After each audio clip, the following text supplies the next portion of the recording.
young. Oh. So this is the podcast this is actually the memorial service for Bryce Young since Harrison demolished his career and led to him being sat and started and having Andy Dalton start over him. This is your fault, Harrison.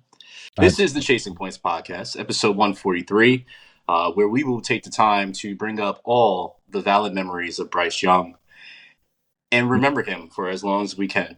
You will always be great, Short King, no matter what you do. Just remember that. Gentlemen, how are you doing today on this tragic day? Oh, that's a lot. And Harrison was starting to feel a little bad about the Bryce Young slander. I don't know how he feels now. We'll give him a second, but yeah, the floor is I yours, feel man. worse. Yeah, I feel worse about it now. This is your fault. I'm not going to take joy in this. It's not entirely his fault. They are just all around very bad. So I will not take joy in this. I do not think he was very good. And now they're going to Andy Dalton. I don't know what that solves, but R.I.P. Bryce Young. It doesn't solve anything. The fact that Daniel Jones has started 65 games in the NFL. That's a lot. That's a crazy number. I would never have guessed that. Only 18 for Bryce. And he's already being benched. Sorry again, Short King, that this is what has succumbed. But it seems to be the case that happens when you play for the Carolina Panthers. And I have a very pertinent stat here to highlight that, gentlemen. Baker Mayfield, Sam Darnold, both former Carolina Panther quarterbacks. They are. Since leaving the Carolina Panthers, they have a total combined of 46 touchdowns and 14 interceptions. While they were with the Panthers, they had a combined number of 22 touchdowns and 19 interceptions. Bryce Young, it's not you. It's the Panthers. They suck. All right, gentlemen. Now that we can move on from Bryce Young, how are you guys doing? We're going to get into some week 2 takeaways, but I would like to see how you gentlemen are doing first. How's everything going? Everything's great. Sorry, Sam. Go ahead, man. I'll start. Yeah, my bad. I'm a little under the weather, so excuse my nasaliness a little bit, but everything's good. Watched a lot of football yesterday. Got to sit down for almost the whole day. Watched almost every game, a little bit of piece of it. So, good Sunday, and on to the next week. Okay, Sam. Yeah, shout out to the family that let me watch some football yesterday, and everyone was just hanging out, and it was great. Great day of football. I felt like I felt good. Awesome. Harrison, I'm sorry that you are feeling nasally, but I do want to take the time to say congratulations to you and your wife on a 10-year anniversary. Thank you. I think people should know that. It's a beautiful thing. We love here. Sam, I enjoy that you had time to sit down and watch football again without me. Was not invited. Harrison, were you invited? Sam, I was not invited. We were not I was not invited. He must have a concussion when it comes to times to invite me to things. Just like, very seriously, Tua. Gentlemen, why? Wait, no. Can we talk about how I invited myself over yesterday and you barred me from your household? This happened, guys. This really did happen. You invited yourself to my kingdom. I wanted to watch Bryce Young, one Short King dies so another can live. Kyler Murray. He wanted to watch Kyler Murray. Yes. Listen, everybody, if you've been listening to this podcast in the beginning of the season, if you've heard how Harrison has talked about the Cardinals, if you think for one damn second he's walking through that threshold, and I'm pointing like you know where I'm pointing at, but I'm pointing to my front door. If you thought that he was getting in that door, you're out of your damn mind. Not happening. Not with no Cardinals coming on. You're out of your mind. You know when you can come over? On the Cardinals bye week. That's when you can come over. That's when you're allowed here. Red Sea, go Birds. Wow, that is ridiculous. Anyway, back to serious stuff. Tua has his third concussion, his fourth in a very short time. This happened on, what was that, Thursday night? Yes, sir. Yes. Correct. Very sadly, it could have been very disastrous. The person that he ran into was Damar Hamlin, and that was not a great look. When I saw that, I was like, oh, Lord, this does not look great. But the way Tua's head ran into his arm, I wouldn't have thought for a second that he was going to be concussed. I would not have thought that forever. I honestly, genuinely, there's reports that come out that Tua has essentially said that he's not retiring at this point, which has been a huge question about from a lot of people if he's going to retire or not. We had a very candid conversation between one another about it, and genuinely being concerned for his health. I still believe that he should retire, but I mean, it's his life; it's what he wants to do, and if his family supports him and they're all behind him, by all means, do what you have to do. But gentlemen, if you want to share any more of your thoughts on here so that people can actually hear it, by all means do so. If not, I'll transition on. Yeah, I mean, it's awful. You said third concussion. Is that in the NFL? Like I don't even Third recall concussion in the NFL. Yep. what happened at Bama there, but I know those two happened with really close to each other a couple of years ago. Really scary and kind of was not at least part of the conversation for me when talking about Tua. Like something I just kind of blocked out. But you hate to see that, and clearly, there's been a lot of athletes, and it seems like a lot of former athletes. Whether it's Antonio Pierce, I saw Des Bryant tweet some stuff. Speaking from perspective, obviously their playing career is over, and they've reprioritized. Not that family wasn't important to them, but they've certainly in a different part of their life where they can prioritize things. Yeah, I mean, if the doctors say, who am I to first off who are any of us to say that he should or shouldn't play? If they feel like he can play and he wants to play, then do it. But you hate to see it. He's, I think he's like 25, 26. Look, I looked at his age the other day. I'm like, man, because just from having seen him since a freshman at Alabama, like he's just been part of our lives. I feel like for so long. But yeah, you hate to see it because he's so damn talented. That team is great, even though he wasn't playing well on Thursday. But still, the furthest thing, and I think Mike McDaniel just kind of summed it up really well at the end of the game. Obviously, like he needs to get right, and that's the most important thing. And football will figure itself out. So I guess Yeah, just wildly unfortunate. I mean, even to have Tua go through it, but then have it the whole discourse behind it surrounding Tua again. Like we did this 2 years ago when he got hurt the week prior, and they said it was like a back, and then they rolled him out there, and then he really got a concussion, probably a second one on top of the one that wasn't even reported. So yeah, and then the whole discourse that went along with that for however long, and then to have this back again after like what Sam said, it wasn't even really a thought in my mind anymore. Like, oh, he had some concussions, but now it just comes flooding back with like, wow, this guy's had a lot of concussions, and a lot of kind of graphic concussions to where it's not just like, all right, you get dinged and you walk over the sideline, you're like, oh, my head. No, he's like on the ground, laid out, like stretcher. Like those are tough to swallow, and it really kind of strikes a chord with anyone's own mortality when you see someone on the floor like that for a game. So, just really unfortunate. His choice is his choice alone, obviously with his family and whatever he decides. But there may be a time where we do have to consider the NFL coming in with some sort of policing for the amount of concussions, the severity of concussions, and so on and so forth, to look out for these guys' well-being, because of course most of them are going to want to play.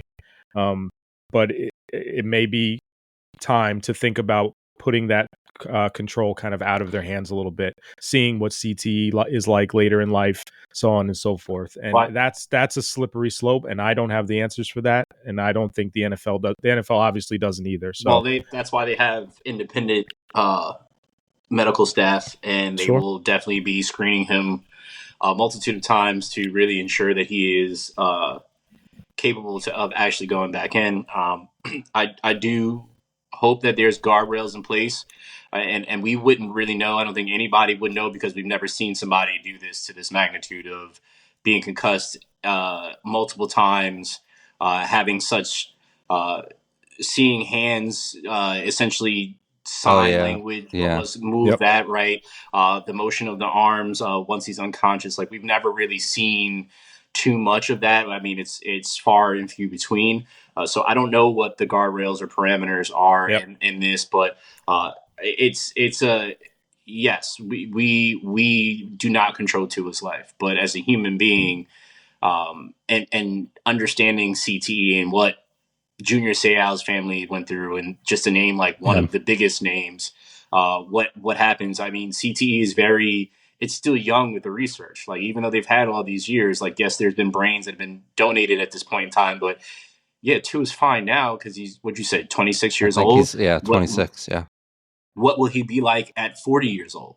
Right? Like, we don't know what it to be. I pray that he's making the right decision. I know Bart Scott, as I shared with you guys, I don't know if you ended up getting around to it, but he said a lot of these players feel like that they're in debt to these franchises. They draft them to have and fulfill their career. They chose them to be, X, Y, and Z for their franchise. And then in Tua's case, they paid him so much money. So some of these guys feel so indebted to them.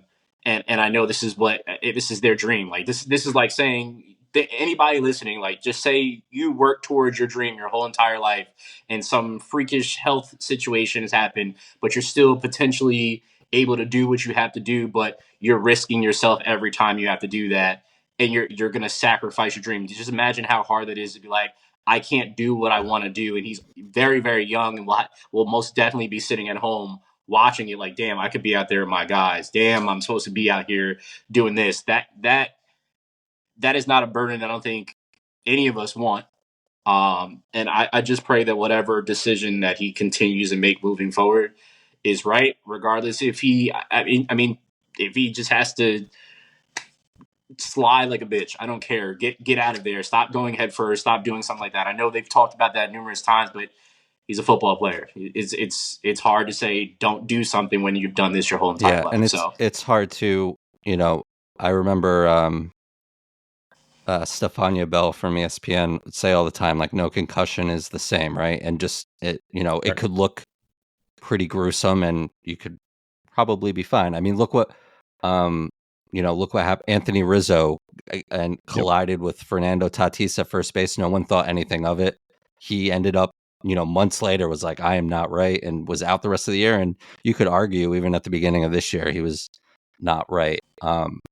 And he fortunately now has the benefit of being young and being capable of, making these decisions. Not everyone gets to be Andrew Luck or Luke Kuechly or someone who was kind of, just in the pretty much the prime of their career, just hanging it up. I mean, we're not playing God or doctor or anything like that. Obviously, the first thing is his family and his, all of that. And I think everyone in that locker room and around the league would agree there.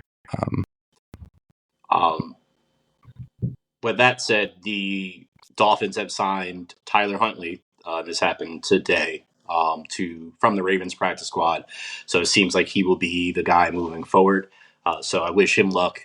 That's a guy that I actually cheer for a lot. Yep. I would love to see what he does with this opportunity. Pro Bowler, going from there. Tyler Huntley. What happened? Pro Bowler, Tyler Huntley. Yes, that's So very true. who's the Ravens backup? I saw you put that, and I'm like, man, because he's been so valuable to that Baltimore team. Not to shift gears here, but I mean, that's interesting. I have no idea who the Ravens backup that's just is. Interesting. Is it still Trace McSorley? Oh, it might be. Yeah. I think it might be McSorley still. Yeah. Because I think he trucked somebody during the preseason, and it was like such a big deal. So I think it's him. Go Nittany Lions, right? Am I right? Yes, sir. Christian McCaffrey. I've heard of him. And Isaiah Pacheco are both on the IR. McCaffrey for Achilles strain, and Pacheco for a fibula injury. And that happened yesterday, or when you guys hear this on streaming 2 days ago, in the Bengals game. Sad. I'm hearing now the rumor is they're entertaining Kareem Hunt for the Chiefs, who is a free agent and started his career with the Chiefs. Don't know how much he has left in the tank, but I'm curious to see what happened. And he's outside of the league at this point in time. And the Niners have Mason, who him and the whole Niners offense look like dog water yesterday, and I feel great about that. So, gentlemen, let's jump right into dubs and L's and get this going here. Harrison, we're going to start off with you. It's actually going to be you and myself because you have the Okay. Buccaneers and I have Baker Mayfield. So I put mine in first. See, this is why I don't like it. Go first, sir. Yeah, I thought it was a super impressive win for them on the road. To kind of hold off the Lions late. The Lions they've won 6 games in the last 2 years, trailing by 3 or more in the final 5 minutes. So they have closed really well. I do find the Lions, I think their pick is a little bit risky because of that, because they're in so many close games. But I really liked how the Buccaneers look. They have so many weapons on the outside. And Evans didn't even play yesterday. Did he? Did Evans play? He did.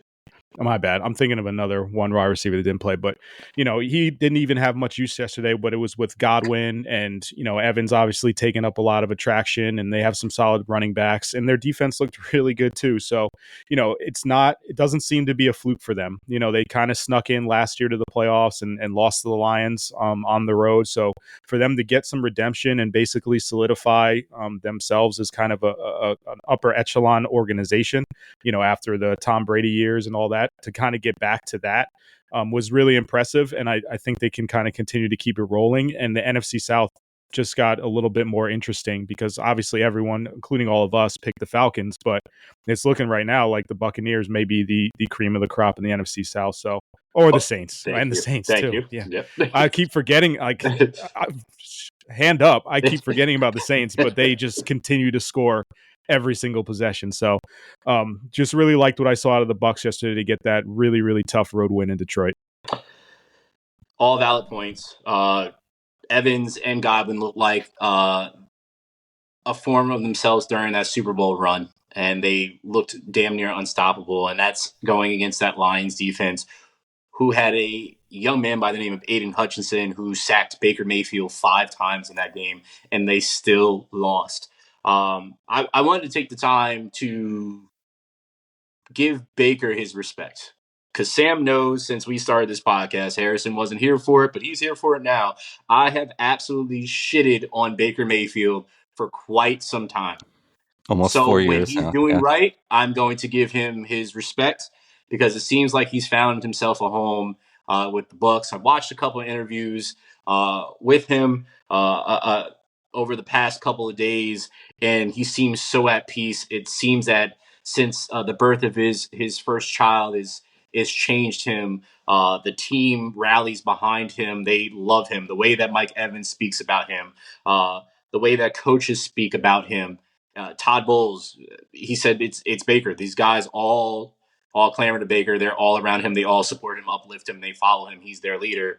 To hear that after seeing that what Baker has gone through, not saying that he wasn't a part of the problem himself, but seeing where he is now, to leading his team to a playoff victory against my Eagles last year, losing against the Lions, and coming out hot this year.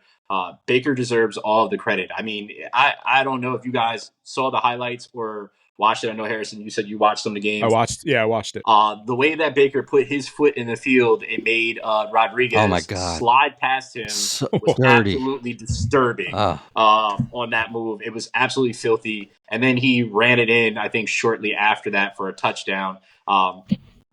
Update, by the way, it just came across my screen. Cooper Kupp is likely heading to the IR now, too. So the Rams RIP, because it seems like it is over for you guys very early. Kyron Williams season. It'll be very interesting to see what happens there. But yeah, just wanted to give Baker his love because he deserves it. He does deserve it. Yeah, I would just piggyback on Baker too, like Boomer Sooner. That's the thing with these guys in college that play so well. Like, you want to get them to the point where they're comfortable playing free and like they played in college, and slowing the game down for them so that they can make those reads that they made, in college, and simplifying the game. And he seems to have found a home to do that. So shout out Baker Mayfield. You know how they do that, Harrison? They don't throw them out there. And guess what? If we went by Harrison's logic, Baker Mayfield would have been out of the league. They threw him out there. He probably got one more chance than he would normally, that a quarterback would normally see. But he's turned into, what he should be. Yeah, Baker. I think it was like the they third threw him out preseason there. or Yeah. the third game of the season. They were playing the Jets, and Tyrod got hurt, and Baker came out, and he had I don't really recall, but I think he played well. But yeah, he got traded or cut from the Panthers and ended up with the Rams like on a short week. Remember, Yeah. like he played really well. Stafford couldn't play, or that was a couple of years ago now, right? But Yep. that was impressive. That's that's a hard scheme to play in, and yeah, no, it's certainly a lot of people want to credit now Panthers coach Dave Canales with that and what he's done with Seattle. We've talked about a lot too, but like this is like Baker's team, like this, like he's playing really well. There were 8-point dogs going into Detroit, and that's not an easy place to play, especially now where the team is. There's life in that city. For the football fans there, Todd Bowles has started 2-0 all 3 seasons as head coach of the Bucks too. So let's take that momentum and go. The South's open for business here. Before we go right back to you, Sam, with your pick, I want to highlight the point that Harrison made, which is I know we love the Lions, but they play way too many close games, as Harrison said. And it's if you're playing in a pick 'em league, if you even survived week 2, because I'm sure most of you didn't survive week 2 because of these picks. It was like upset after upset after upset. But if you survived your pick 'em league, it's going to be hard picking the Lions if you haven't chosen them to this point, because they play really, really close games far too often for my liking too. But I still have faith. Yeah, it could go either way, but Yep. usually the law averages is called the law of averages for a reason. Yep. But very much so. Sam, you got the home of the Super Bowl, the New Orleans Saints. Yeah, the Saints, because I wasn't too high on this team. I don't think I definitely wasn't. I can't recall what we all said. I know we all. I don't think anybody wanted none of us or the Falcons. We all left them for dead. If you told me, like, if I had to put money on it in the preseason, I don't know if I said this when we were reviewing the NFC here, but if you told me Dennis Allen was the first coach to get fired, I'd probably say those were the best odds, right? And yeah, I was wrong. It's great to say that. Yeah, Clint Kubiak is now the OC there. You've heard of his father. You've heard of the guy that his father coached for forever too. And this team's playing really well. The line looks phenomenal. Alvin Kamara looks like a rookie again. David Carr's playing out of his mind at the first 15 drives of the season. They played the Panthers for week 1, sure. But they took care of business yesterday in Dallas, 44-19. So yeah, Clint Kubiak has changed this offense. First 15 possessions, all resulting in a touchdown. 91 points are the most by a team in the first 2 games of the season in 15 years, and tied for the 4th most in NFL history. I think the last team to do it, there's a poster behind me of Drew Brees winning the Super Bowl, and I think that was the last team to do it. So here's another crazy stat. Again, Panthers are the Panthers, but Cowboys were pretty impressive last week. Their margin of victory combined this year, 62 points. 62 points. So, we were talking before we hit record here. Big game next week for them against the Eagles. We'll see how the Eagles play tonight, but we all feel pretty good about that. And I don't know where that game is. Their next 4 are really, or we're gonna see if they're for real or not. They got at versus Philly, at Atlanta, at Kansas City, and then versus Tampa. So it's all right in front of them, we're really gonna see if they're for real. Remember last week when I made the list, your power and I rankings? said, yeah, and I said that I had the Cowboys in there, and I said we're really going to see what that really meant after they faced the Browns. Was it really if the Browns are really good or not? I still don't know what the Cowboys are now after they just got their ass whooped. But Saints look pretty solid. To your point, there's nothing bad to say about it. Their defense is always severely underrated. Their defense has always been good, dude. I don't remember the last time their defense wasn't good. They draft extremely well on the defensive end. So it's just always been the offense. What is the offense going to bring? But they're defensively, yeah, they are right up there, and they're going to continue to show that. And that's a big part of what their team brings, and that resurgence of Alvin Kamara definitely huge. Yeah, that opportunistic defense that won them a Super Bowl, like that's it. Just reminds me, it's they're just playing. They're playing hard. They're playing really well. And again, it's tough 4 games ahead of them. They host the Eagles next week, so that'll be a fun game to watch. And yeah, not for me. Well, not for Hayes, but or Harrison, because he's also an Eagles fan. But it'll be fun. No, he's not. He's a fan of this team that he's going to talk about next, which is the Cardinals. Oh, we're going there now. Oh yeah, you can go there. All right, so we took off overreaction or nah for this week, but I'll pose it to the group. Kyler Murray, greatest quarterback of all time. Overreaction or no? Sam, you can answer because I'm not participating in this. All right, we don't need to answer that. But obviously, an dominant offensive performance yesterday against the Rams. The Rams are definitely not the same defense without Aaron Donald, but the Rams have dominated the Cardinals in the past decade, or especially over Kyler Murray's time there. So to come out after Kyler says during the week, that's not my job to throw to Marvin Harrison, a wild comment from him. I wish you would have put some context behind that. But to throw to him right out the gate, the offensive coordinator heard it. They were targeting him early and often, and it paid off dividends. They jumped out 21-0 and really never looked back, especially after Cooper Kupp went off with an injury in like the second quarter. So really shout out to them. Their defense is going to be kind of mediocre throughout the year, even though they do have some good pieces on that defensive line or defense in period with Budda Baker and a few others.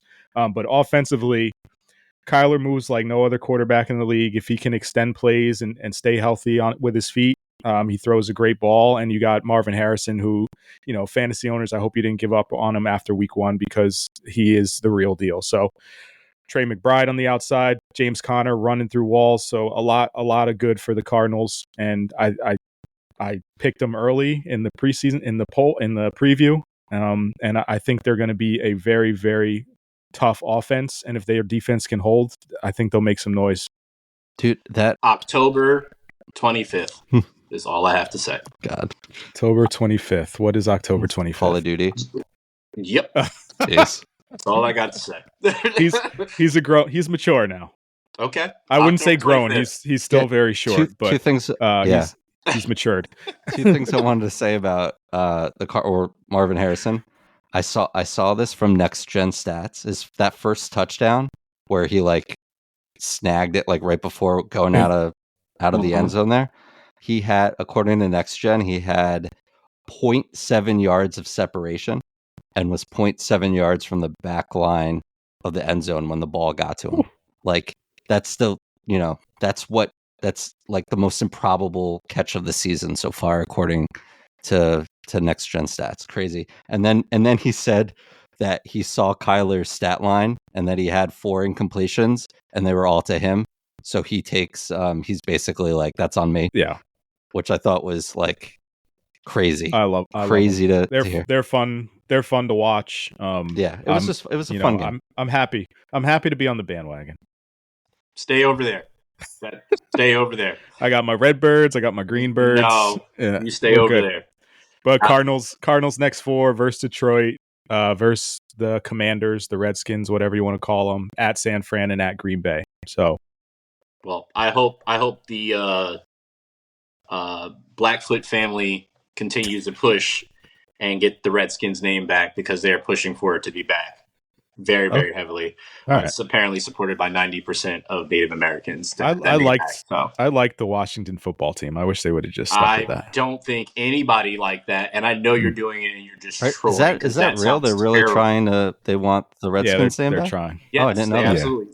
See, I'll share with you fully what I think about this, but this is what happens with some people nowadays having fake guilt and wanting to change things when the actual people are saying, no, it's okay.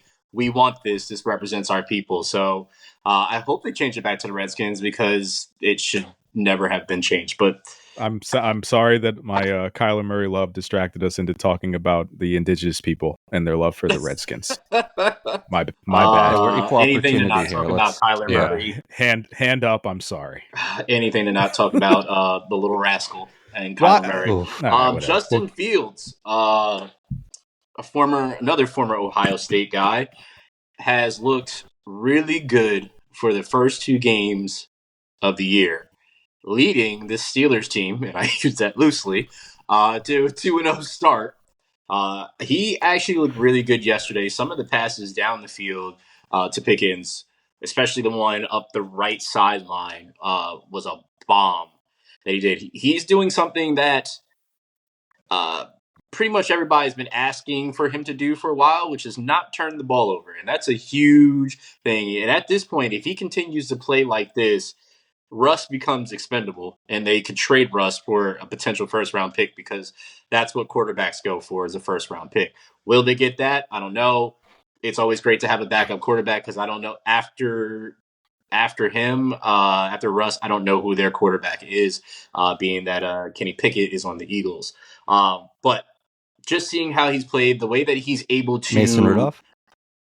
Is he still there? Kyle Allen. There you go. Mason Rudolph is on another team. I forgot somewhere. I remember the name where he's at. I forgot it. But the way that he's played and been able to use his legs and help that offense move, obviously it helps to have a juggernaut of a defense on the opposite side and the best defensive player in the league and TJ Watt.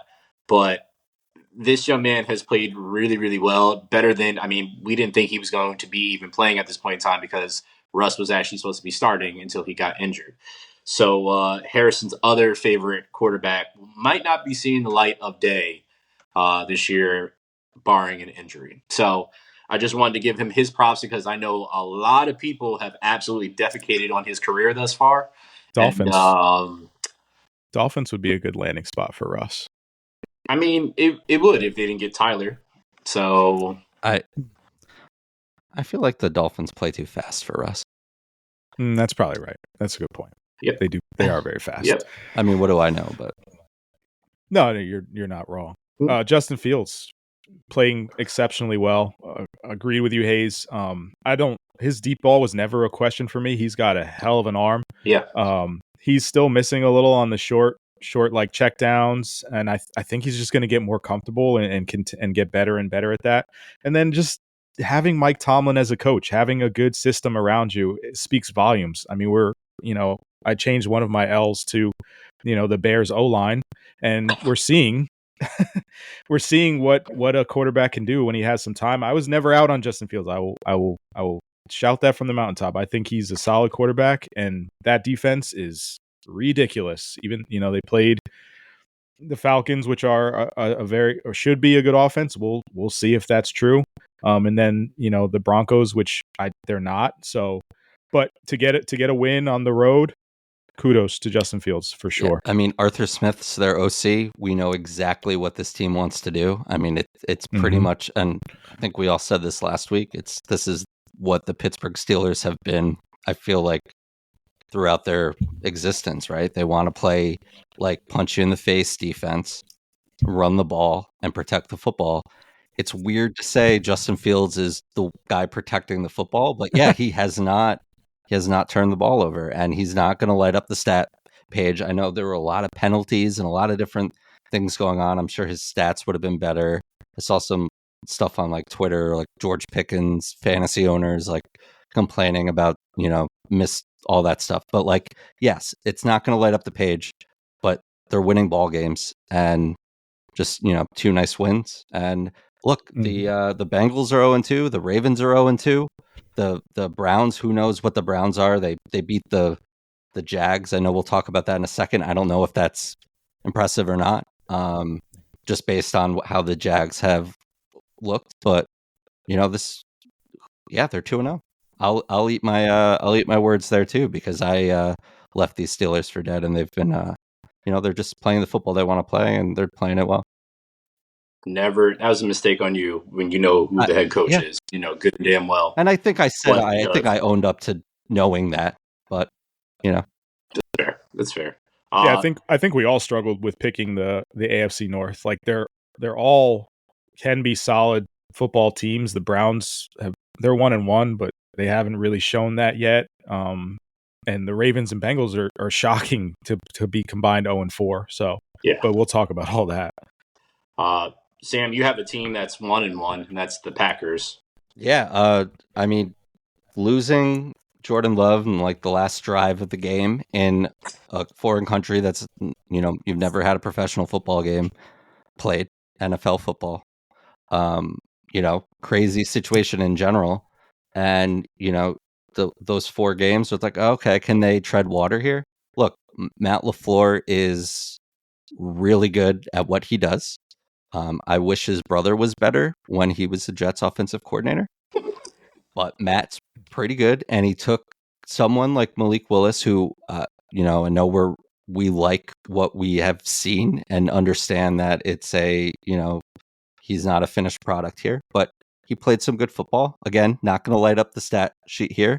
And I don't quite, this Packers defense is really good. We saw it last week against the Eagles a bit, but, they ran all over the Colts. And we knew that the Colts didn't have a great defense. But was it Josh Jacobs had 151 yards, and Malik took care of the football. 12 of 14, 122 passing yards, touchdown. Most importantly, no turnovers here. So again, is this more on the Colts than the Packers? Maybe, but Matt LaFleur knew what his strengths were for his backup quarterback, who's been on the team for like weeks now, and just they took care of business in a game they needed to win. And maybe it's not going to be too bad when Jordan Love is not here. It was fun to watch. As I said last week about Malik, he just this was an opportunity for him. And I said he needed to seize this opportunity. And yes, he managed it throughout most of the game, but he absolutely took risk in this game. There's definitely plays that he made that could have absolutely, if it went the wrong way, would have cost the team the game for sure. But this is what happens when you have a good head coach and good coaches in general that actually game plan properly for you. And it doesn't matter.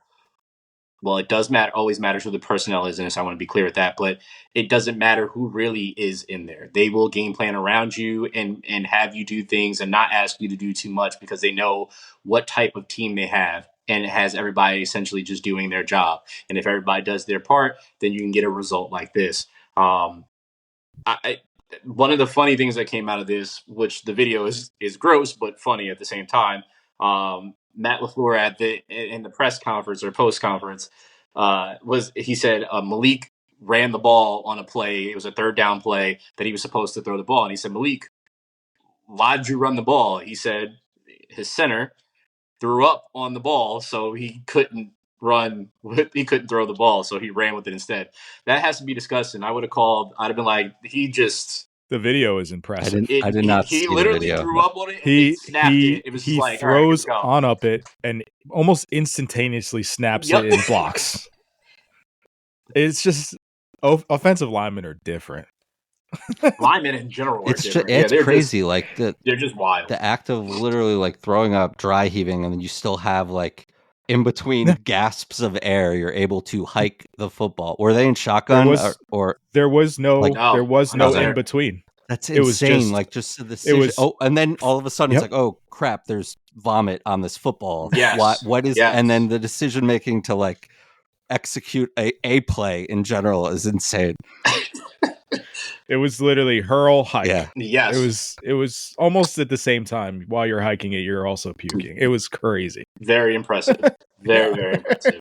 What was not impressive was whatever the Ravens did in that game. Sam, you have the Ravens for your first L. Yeah, just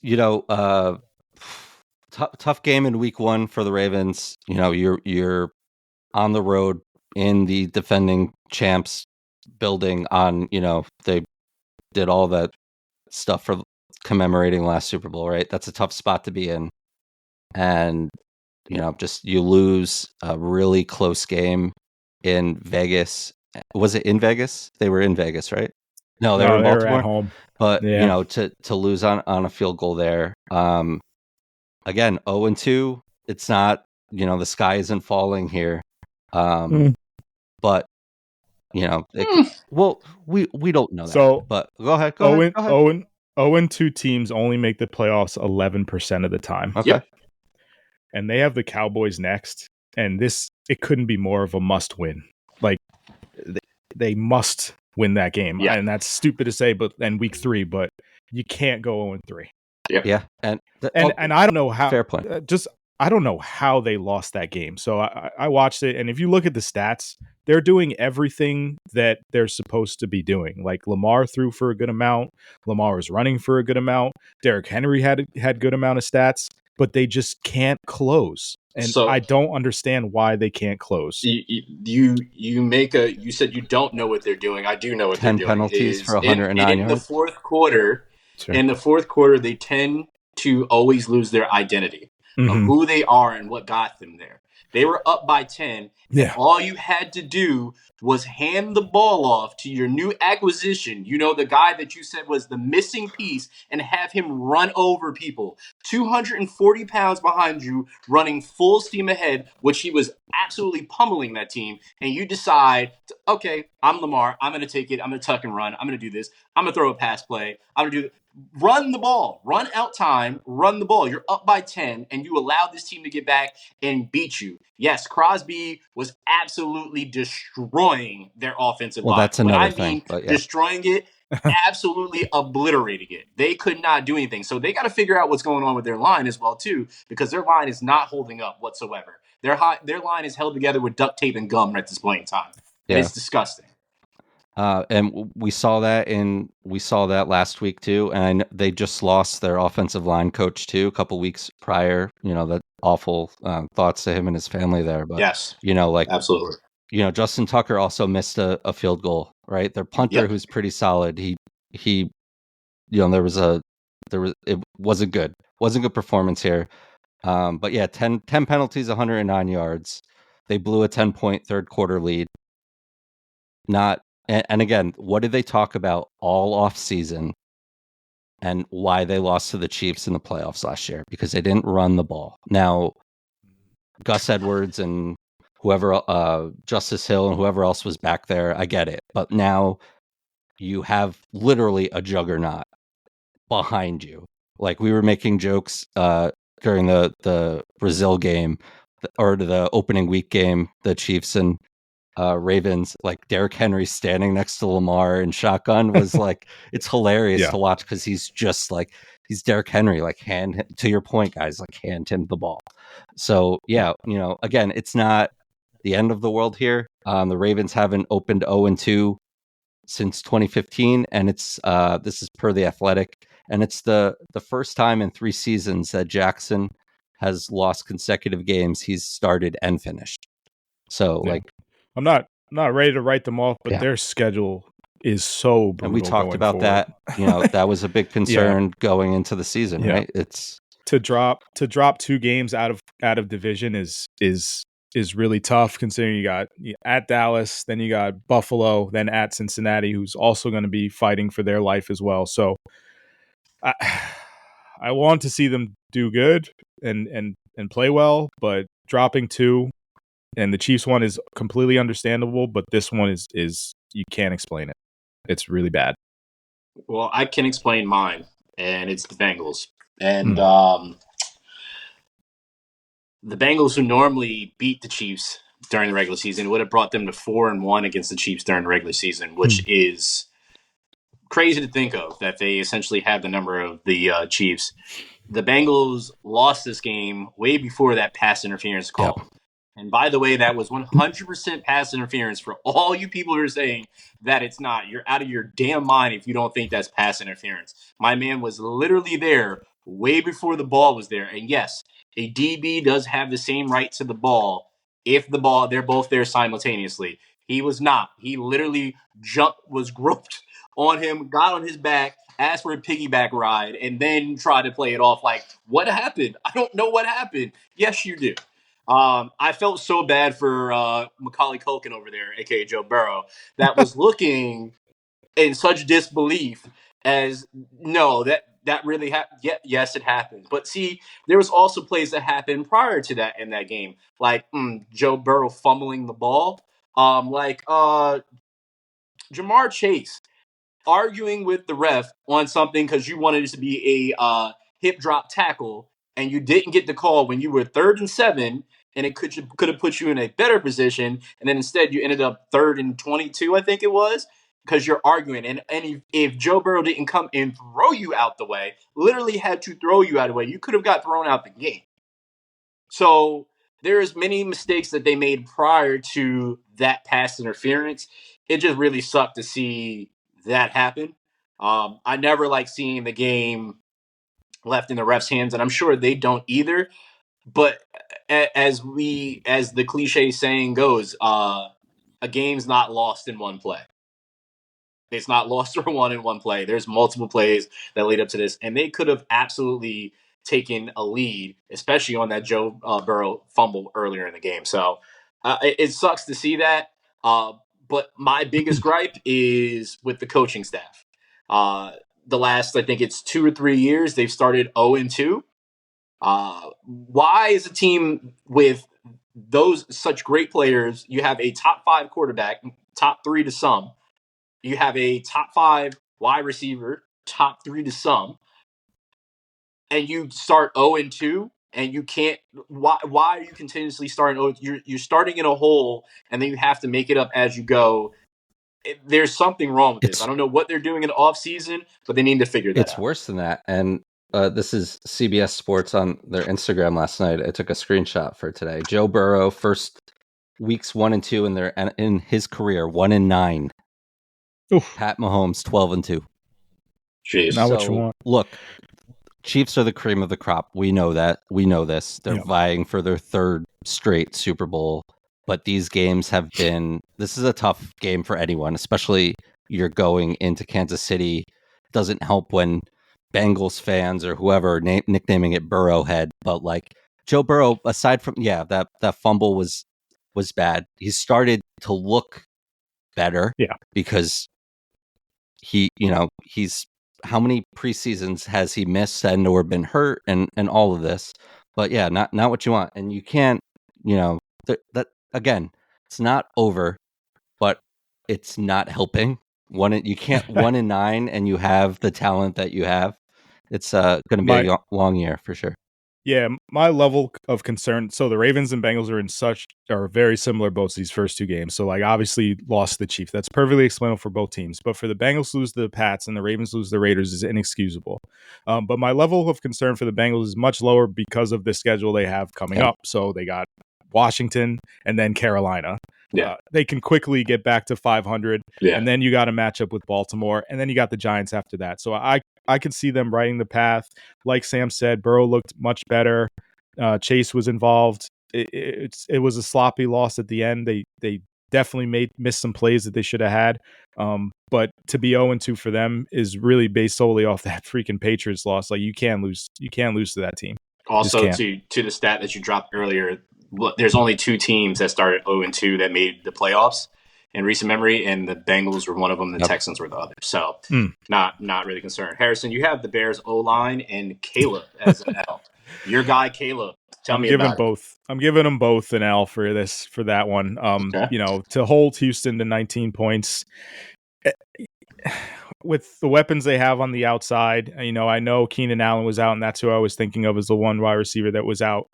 But just that O-line was atrocious. Caleb was also holding the ball too long, but the O-line he was running for his life last night. And I said this when we were going in this game, like, you were joking like, oh, what do we give him 1 week? I'm like, at least give him 2, because this Houston defense, they just ran all over through that line. And I was very concerned about it. And I was very concerned about Caleb looking bad. Again, Caleb didn't play a poor game. I thought he had some good flashes, and made some good plays, but he was just running for his life the whole game. And that's kind of what Justin Fields had to put up with. And it's just unfortunate. Yeah. We said the Bears were much better, and they are on the outside and with the weapons they have, but that O-line is still really, really bad. And I'm very, very concerned. Opening possession, he was 5 of 5 for 55 yards. I mean, he's started to look good, but again, he's a rookie. This isn't USC, and Yeah. so it's facts. Yeah, maybe we need to, and I know I was very high on this Bears team because the supporting cast around your number one overall pick is very good and unprecedented for a team that did select the first overall pick. I know there was obviously a trade involved there. So, the sky is the limit here for this team and him. His career is not over. He's not dead on arrival here, but yeah, just a lot of work that needs to be done, and really just the challenges by Matt Eberflus. Like what? I don't know how much of this game you guys watched, but the first one, I'm like, yeah, he Nico caught that and dragged and did everything. Like he had another step to make before he went out of bounds, and you're wasting a challenge in the first half on that. It was just like, yeah, just something's not all connected here in Chicago. I cautioned it before the season started, and I will say it again. I said that he is a rookie. Remember, he's a rookie. Let's watch him play. And he's doing exactly what should happen to a rookie until you see, again, CJ Stroud is an anomaly. He is one of the only people, he's had the best starts or the best season for a rookie ever in NFL history. Not everybody's going to be CJ. Dude, how about that throw on the run to, was it Nico? CJ is, oh my God, that was so nice. CJ is a problem. CJ is a problem. Was so but nice. Again, just give Caleb time. I mean, let's not be a dead horse here. Just give Caleb time. Just my L for this week. That's fair. Sam, are we giving Anthony Richardson some more time here? What's going on? Yeah, I mean, as much I gave the Packers the dub there, and Anthony Richardson didn't do anything to help his team there. 3 picks, right? Had some, again, we talked about this last week too, the full Anthony Richard experiences, right? One of the nicest, craziest throws you'll ever see last week. And then just kind of looking like a fish out of water this week. This is the volatility with this guy who still has only had X amount of starts since high school. At the quarterback position. I know he missed a lot of time. He didn't finish a lot of games last year either.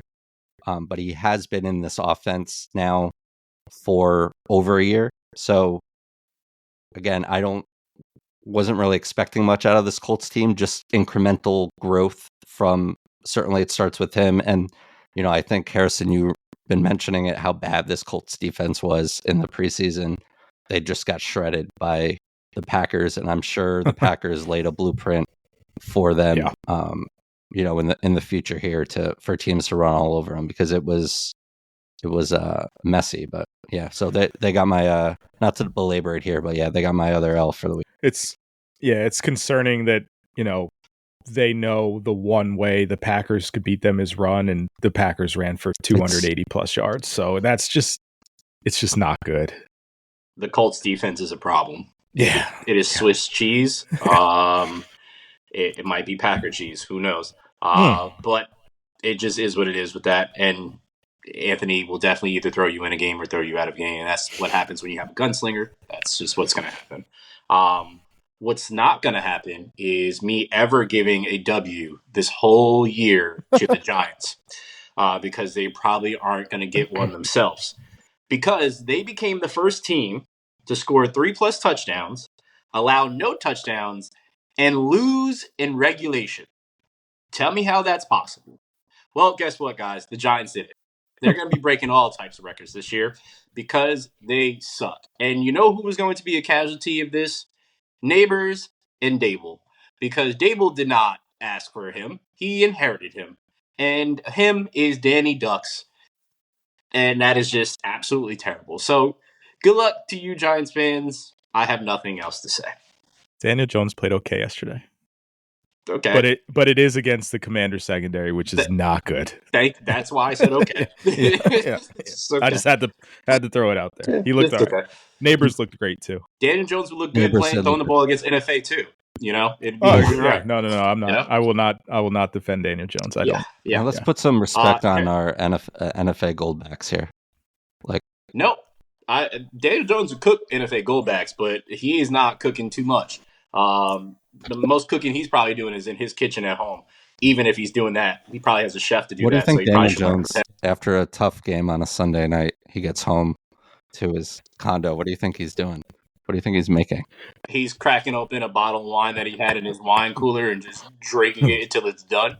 Because that's probably what I would do in this New York media. But Shout out Jaden Daniels. He looked good. He did. Couldn't score a touchdown, but he drove him down the field a lot. Shout out to Jason Kelsey walking down the hallway like he's about to go and play. That's my guy. Harrison, you have the Jags, and a guy that we talked about last week a couple weeks ago, I think, and you guys told me to relax about. But go ahead. I don't think I said that. I think you guys did. I can check the tapes. Don't worry. All right, check the tapes. Yeah, Jaguars 0-2, losing the Browns. Browns don't look very good. That game was kind of a train wreck. Deshaun was okay in the first round, but to throw for sub 20 yards in the first half is just can't happen. Especially when you have Trevor Lawrence back there, it just can't happen. To lose that game, the Browns' second half possessions went punt, field goal, punt, punt, punt, punt. So yeah, loser of the week.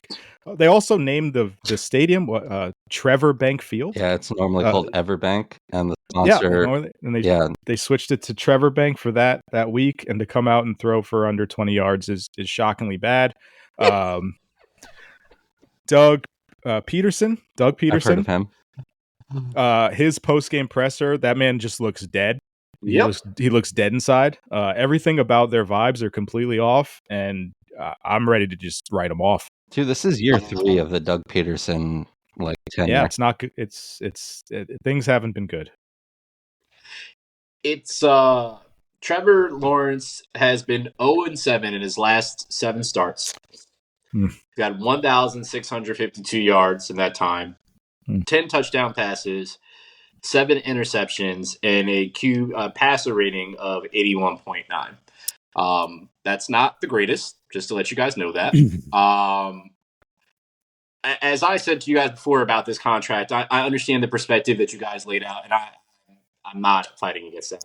What else were they going to do, right? You got to pay Trevor Lawrence. That's your guy. You have him there. You're going to give him an opportunity to do what you got to do. But the combination of him and Dougie P are not working, and it's probably going to cost Doug his job. He's not going to make it to He's not going to make it past week 4. Doug Peterson, you're talking about. They play the Bills next. Yeah, they're going to Buffalo on Monday night, and then at the Texans. Yeah, he's not making it past week 4. Yeah, it's going to be very, very interesting to see what happens this season, because he's going to be gone, and they're going to give it another chance of saying that it's Trevor. They're going to give Trevor another chance to go and do this, and his time is going to be up very soon, because the stock for Trevor has plummeted for me for a long time ago. I don't believe in him at all. Maybe they've had a couple of changes there. Obviously, we know how he started off his career with a guy that is considered to be a great coach that is a terrible person in this world. But it is what it is with that. This script is going to be so funny. Sorry. So at Buffalo, at Houston, Doug Peterson fired. Then they got Colts, Chicago, and New England at home. Right. I bet they rattle off 3 wins. They're like, oh, the Jaguars are so back. It's so funny. Just looking at Doug was the problem. Yeah, 100%. That's the thing. I mean, you guys are Eagles fans here, so I will throw this to you. But we are not Eagles fans here. You want to get Sam. This is the greatest bit of all time. Seriously though, also, like Urban Meyer, to your point, Hayes, throw it out. Like, what a train wreck! What a disaster! Now you have this hyped quarterback that, again, we've talked about him enough, but you figure with Doug Peterson, like, this would be different. Okay, year 1 with Doug okay, I get it, but now, again, we're we're into this thing, and it just doesn't look. Not working. It's not working, and it's just crazy because it's just unexpected. I thought that it would look better than this, I guess. Mm-hmm. I was hoping it would look better, especially with Doug coming over and Trevor. But I mean, some guys just don't pan out to be. He also may need another change of scenery. Sometimes change of scenery is good. We do it in our regular lives. We leave jobs that, for a better opportunity to give us put us in a better position. Same for these guys. It's just they're on a public scale and making millions of dollars, so they're going to get scrutinized way more. So maybe he just needs to change the scenery. But I will tell you something that there is a change to is my power rankings. So we're going to get into that right now. Last week, I had most of it's kind of stayed the same for the most part, I would say. Well, maybe two things. Chiefs are still number one, no matter what. Number two are the Texans. I think I had them as an honorable mention last week on the outside looking in, but they are 2-0, and they seem to find a way. No matter what happens, they find a way. And as we have already talked about with C.J. Stroud, he is that dude, and he is absolutely a guy that is going to lead this team to the promised land. Adding Diggs, seeing Michi, they're just really good. They're just really, really good. At 3 are the Bills. They jumped up on this list this week, and they are looking really, really good. They are looking really, really good. I know Allen has his ups and downs and the ebbs and flows of his season and whatnot, but I like Keon Coleman to be his guy now and what they have going on there. So definitely shout out to them. I kept the Eagles at 4. The only reason I kept the Eagles at 4 was because they haven't played yet. When Sam puts out our posts on social media, that could easily change depending on what the results of this game are. But if it's based on what we all three of us believe, they'll stay right there. And then the Saints hopped in here at 5. The Saints absolutely should be on this list. And I will tell you right now, if the Eagles lose tonight, they will move out of the top, and it will be the Vikings in 5. Ooh, who saw that coming? Yes, which I don't think anybody did. Once, I mean, very interesting. Is Sam Darnold this year's Baker Mayfield? The Resurgence Award? Yeah, he might be. Yo, who's going to pay Sam Darnold next year? Oh God. Are all those rookie cards I have going to be worth something now? Probably not. Probably not. It's wishful thinking, but probably not. But yeah, that's my rankings for this week, gentlemen. Your thoughts before we move on to a different type of rankings. I like them. I could see the Steelers in there somewhere. Yeah, I like them. It's we're just it's early. Yeah, it's early. A lot of this obviously has changed from last week and will continue to, but I think it's a fair assessment here. We're still trying to figure out what everything looks like. So yeah, I approve. Well, I think this is not going to change too much. It's Harrison's non-power ranking, yes, which is new to the show. Love it. So shout out to Harrison for his segment. Harrison, take it away, man. Harrison, you can take it over from here and give us your rankings. Coming in at 28, the Tennessee Titans, minus 14-point differential. Didn't look terrible against the Jets, but Will Levis just continues to make the most asinine decisions I've ever seen on a football field. How about Brian Callahan, man? Reaming him out. Yeah, that's so great. I think they'll move up more to the mediocre section, but for now they are number 28. I can't wait to see what next week brings for Will Levis. Number 29, Broncos just don't have the horses. They don't have much talent around. You like that? I hate that. You like that? I hate that. Minus 13-point differential. Been practicing this all day. I don't see much. The Rams coming in at number 30. As we said before, top of the show, RIP Rams. Without Cooper Kupp and Puka Nacua, I really struggle with that name, but it is what it is. I don't think they have it. I don't think they have the weapons around them. I could see them kind of lingering around this spot the whole year. The Rams going to They get don't have the rammed all defense. year. So They don't have the defense. No, they don't have the defense. They don't have the pieces. I don't have a Broncos without horses. I don't have anything for the Rams, but I said the Rams are going to get rammed for the rest of the year. So that's it. It's a little graphic. Okay. Yeah, it's a lot. Yeah. True. Number 31, the Giants. I don't see them moving off this spot the rest of the year. Minus 25 point differential. Yeah, not good. And then number 32, no surprise with a whopping minus 60 point differential. Minus 60 through 2 games. The Carolina Panthers. They're not moving off that spot for the rest of the year. I don't believe. And RIP Bryce Young. Sorry to the You Giants can still fans. go get tickets for $1. If they're actually doing a buy one get one free. They're Down gonna have to pay people to come. Yeah, they probably Guys, are. the Andy Dalton revenge tour is on. By the way, did you see this? Since he is now the quarterback of the Panthers, plays the Bengals in a couple weeks, then the Bears, and later on in the season, if he makes it to like week 15 or something like that, the Cowboys, December 15th. Nice. So I don't think next week we're going to hear any quotes saying they wrote me off, so I didn't write back. I don't think we're going to hear that from Andy Dalton. I'm glad we won't. I'm very, very glad we won't. Week 2 records, not counting Monday Night Football. I am 7-8. Sam was 7-8. Harrison was 11-4. There you go. And Instagram was 9-6. So our total counting, because I'm not going to go through week 1 again, but our total for the season so far, I'm 13-8, which is terrible. Sam is 19-12.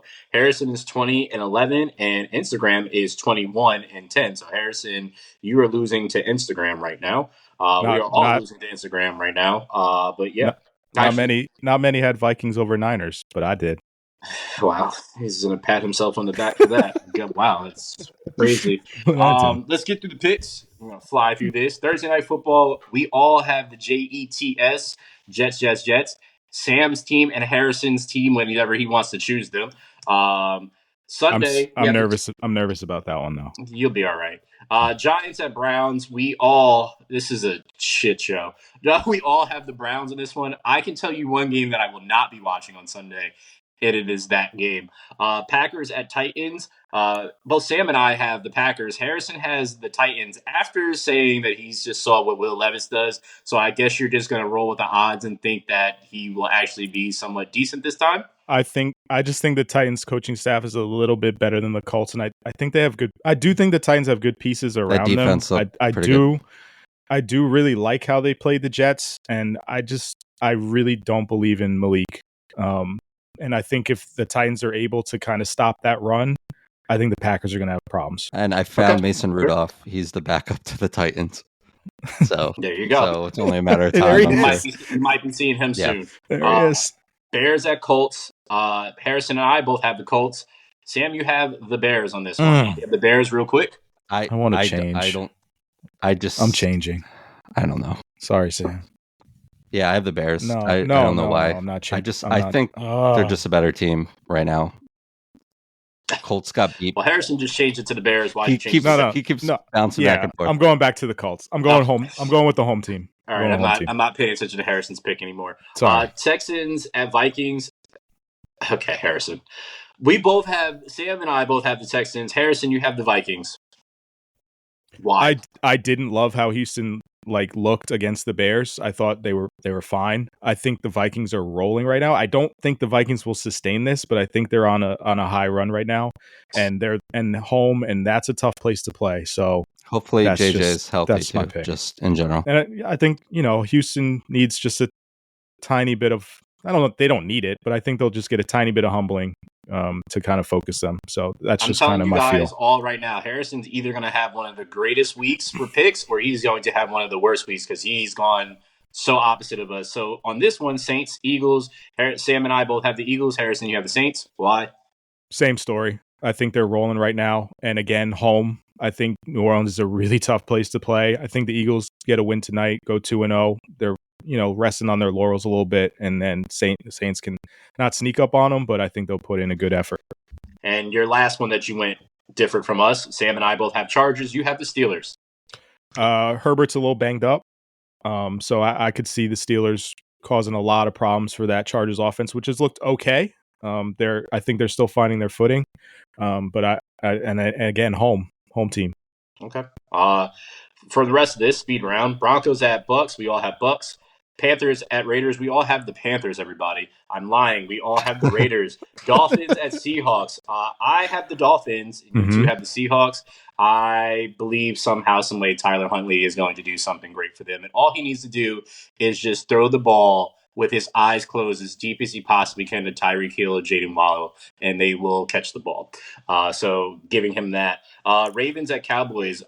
We all have the Ravens. Niners at Rams. Sorry, Rams for the rest of the year. We all have the Niners. Lions at Cardinals. We all know Harrison has the Cardinals. Sam and I have the Lions, and I don't care to ask Harrison why he has that. Sunday Night Football. Yeah, home team. Chiefs He's at just Falcons. going to say home team.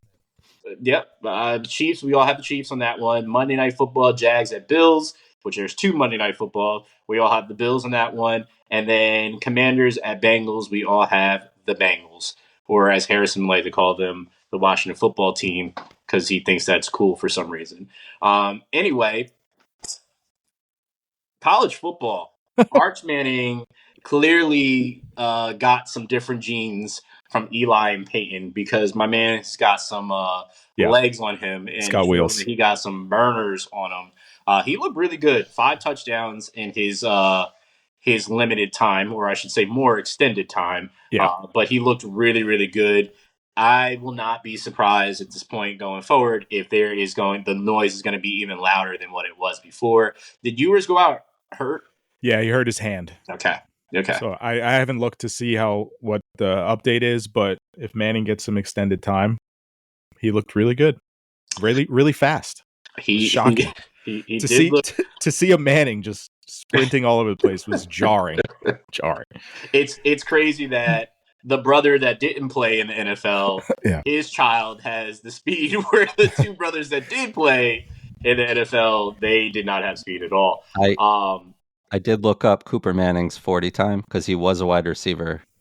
I think at Ole Miss, right? I don't know if this is right because it's the internet. I think that's right. Yeah. Well, I don't know if this is right, but he is 6'4". He ran a 4.7. So. Wow. My bad. Not a hand, strained oblique. Questionable for next week for Quinn Ewers. Who's a round 1 projected pick. Yes, he is. Yes, he is. We should have put the Shador Colorado interaction on here, but UFC was at the Sphere. I wouldn't have shook his hand either. I wouldn't have either. Keep that same energy. To be clear, what we're talking about, the quarterback of Colorado State, him and his wide receiver, I think it was. We're talking a whole lot during the offseason, saying that we'll see what it's all about. Like, they got a lot of Instagram followers, see how that translates to the field. Talking literally all offseason about Shador and the Buffs. And after they spanked them, even during the game, when he ran into Travis Hunter on a play on the sideline, he did the too small at him.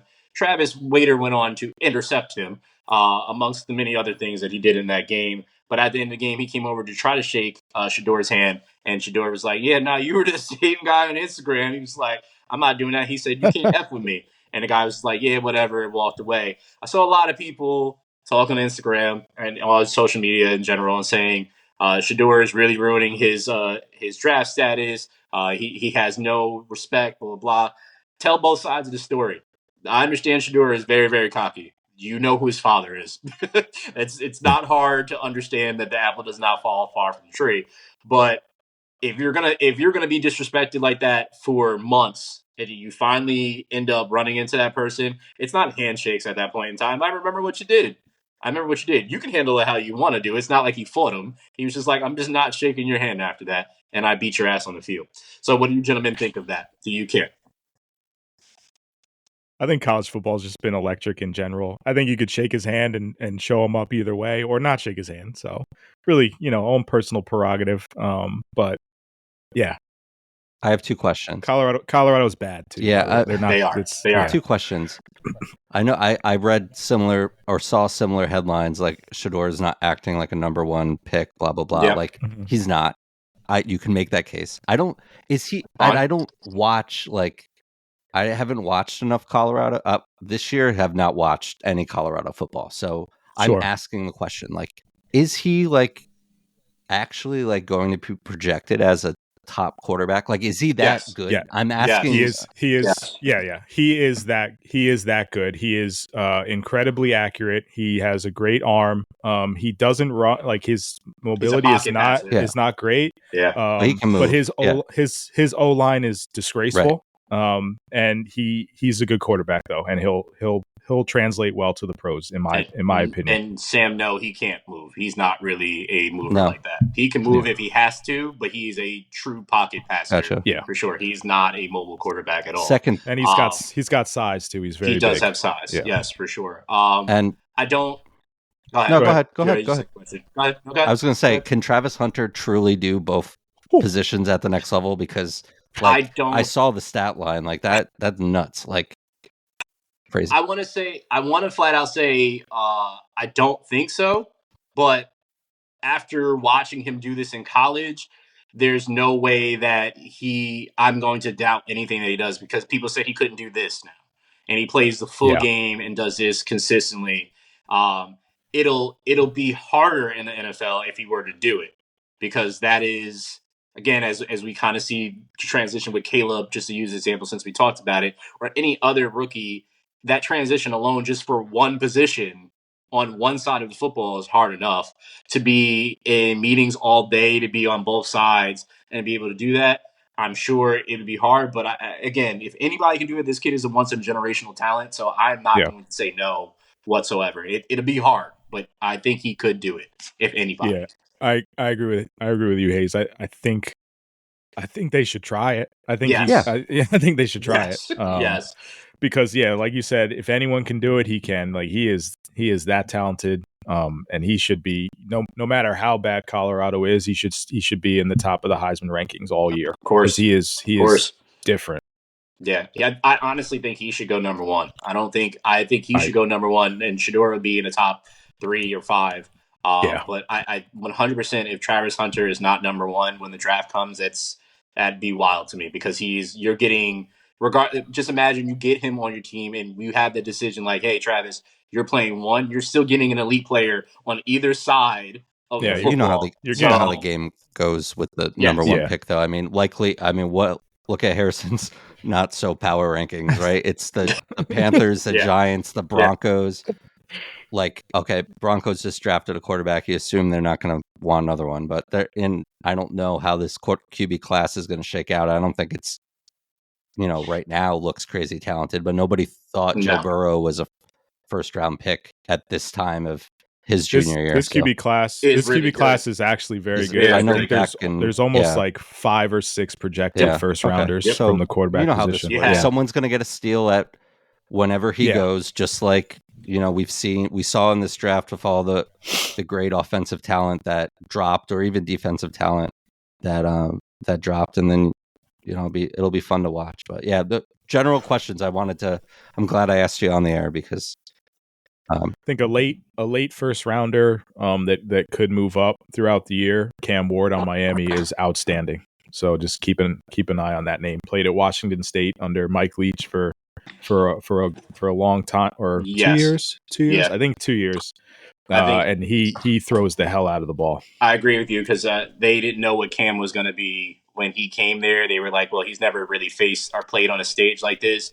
And playing his first game against a rival in Florida, he absolutely sat there with so much poise and has continued to show that poise. This kid is just cold-blooded. But Sam, probably the top 3 of 5 picks will probably be quarterbacks. It'll probably be Ewers, it'll probably be Sanders, and it'll probably be Beck from Georgia.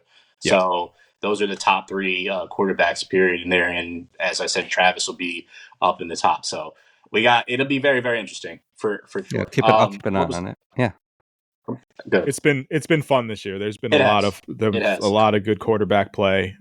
Just good rivalries. You got Georgia, Bama in 2 weeks, so Georgia's got a bye, and then they got Bama, and Georgia just almost lost to Kentucky this week, so it'll be fun. Sure did. UFC at the Spirit. Did either of you watch it? I already know the answer for Harrison, and I'm going to go out on a limb and say, Sam, you didn't watch it. I did. I only saw the main event. Wow. That's when I made this rundown. Wow. And Okay. again, I didn't watch anything earlier, but it was awesome. I've seen like Instagram clips of concerts there. I had a general idea of what it was going to look like, but it was great. Like I made a joke to my friends. One of them's huge UFC fan, and I was like, "Can the Athletics play here?" Like just jokingly. Like it was just a lot of fun to see it. And again, I know Sugar Shane, Sugar Sean, No, Sugar Shane. right? Just right. So like I knew him. I've seen him fight before, but like it just seemed like a crazy fight in general. Like I'm not as well versed in UFC as you are, Hayes, but it just seemed like a really weird fight. And it's really just Sugar, really Okay. Sean O'Malley. But yeah. Okay. But the fights on the main card, even Dana White said it himself. He was not happy about the last two fights, the main event and co-main event, which you would think as an owner, and those being the two selling points of the card, you'd be happy. He was not happy about it at all because it was basically a display of wrestling throughout both of those matches. Yeah, they were on the ground it wasn't a lot. really it wasn't really explosive, and Sugar definitely always brings that, like his flair of being explosive and just throwing his hands. That was eliminated no matter what. But that's what mixed martial arts is like. So if you're a big fan, you love all around. But in general, for Dana, it doesn't look good for selling wise. But I really don't give a shit what Dana thinks anyway. But in general, the star of the show was the Sphere. Everything that happens there, no matter who has performed there, that is the star of the show. During the prelims, they actually showed it on the outside of the Sphere. Yeah. So if you were walking around in Vegas, you actually could watch the prelims, which were free on ESPN. So they put that on there, obviously, during the main event. They did not have that on the outside. But on the inside, through after each fight, they had a movie giving the Mexican heritage of fighters. And it was so cool just to watch how it went. And it's like you're literally watching a mini movie between each fight, and it was really so good. Yeah, I was just there. The Sphere is awesome. I've seen it. Yeah, I was there when they were building it. Yeah, I've seen it from the outside, but yeah, definitely there when they were building it. And it was like this is just so phenomenal, and you can see like how the graphics are. But that thing lights up the area. It's crazy. Like, for real, lights up the area no matter what. So I do care about it. I hope there's more unique events there. There may be another UFC event there. I'm sure we'll have to see what happens number wise and if it was profitable for them. But I 100%, as the music fan in me, wants to go to a concert there. So I'm waiting for the right concert to be like, I'm out. I'm going to see this show there because I definitely need to see that. So we'll see who it is. Yeah, I had a friend see Grateful Dead and John Mayer there, and he was like, it was just that like sounds cool. insane. I can only imagine how it was seeing the Grateful Dead Fish there, or all something psychedelic like that. Yeah, for sure. Hell yeah! Oh my god! Yeah. I'd have to leave the building.